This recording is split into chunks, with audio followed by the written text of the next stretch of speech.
Hello, Facebook friends. Well, 150 years ago today, Abraham Lincoln gave his second inaugural address. And of course, as everybody knows, we were in the middle of a great civil war, but it was not known at that time that that would really be his last major speech. And so I am going to attempt to recite the speech. Now, I haven't memorized it, so I thought to give honor to the occasion, the Lincoln Second Inaugural Sesquicentennial, that I would do a recitation of that address. So here we go. At this second appearing to take the oath of the presidential office, there is less occasion for an extended address than there was at the first. Then a statement, somewhat in detail, of a course to be pursued seemed fitting and proper. Now, at the expiration of 4 years, during which public declarations have been constantly called forth on every point and phase of the great contest which still absorbs the attention and engrosses the energies of the nation, little that is new could be presented.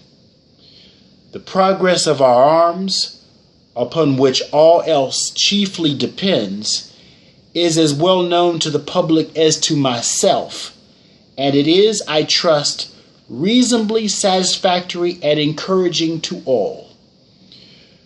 With high hope for the future, no prediction in regard to it is ventured.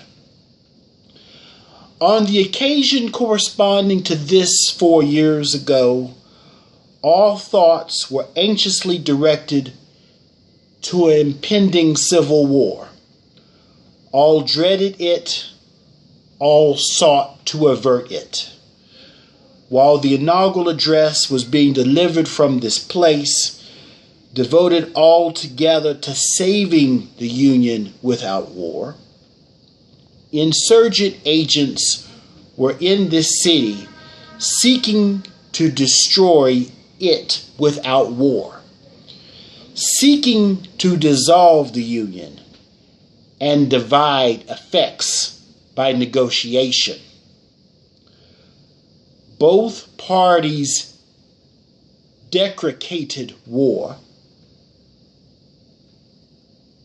but one of them would make war rather than let the nation survive, and the other would accept war rather than let it perish.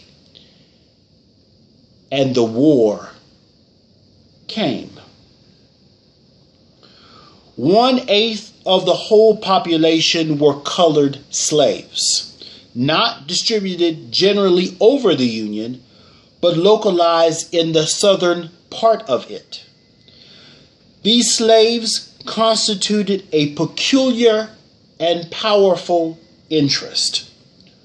All knew that this interest was somehow the cause of the war.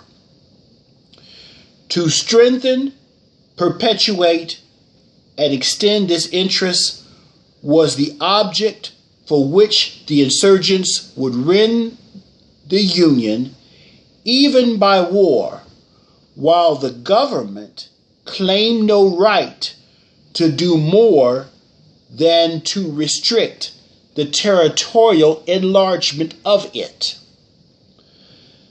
Neither party expected for the war the magnitude or the duration which it has already attained. Neither anticipated that the cause of the conflict might cease with, or even before, the conflict itself should cease. Each looked for an easier triumph, and a result less fundamental and astounding. Both read the same Bible and prayed to the same God, and each invokes his aid against the other. It may seem strange that any man should dare to ask a just God's assistance in wringing their bread from the sweat of other men's faces. But let us judge not, that we be not judged. The prayers of both could not be answered. That of neither has been answered fully. The Almighty has his own purposes. Woe unto the world because of offenses, for it must needs be that offenses come. But woe to that man for whom the offense cometh.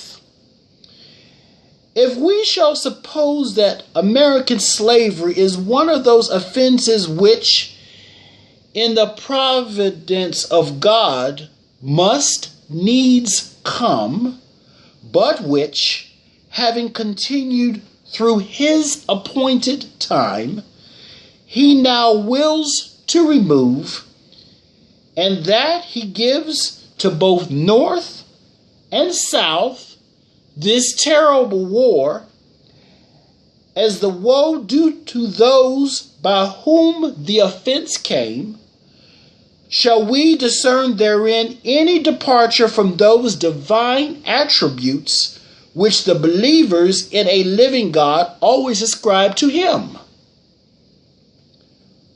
Fondly do we hope, fervently do we pray, that this mighty scourge of war may speedily pass away.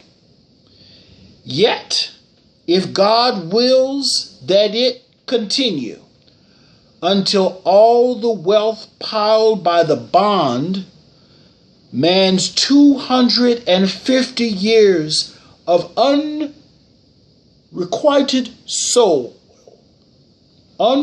toil shall be sunk, and until every drop of blood drawn with the lash shall be paid by another drawn with the sword, as was said 3,000 years ago, so still it must be said, the judgments of the Lord are true and righteous altogether. With malice toward none, with charity for all, with firmness in the right, as God gives us to see the right.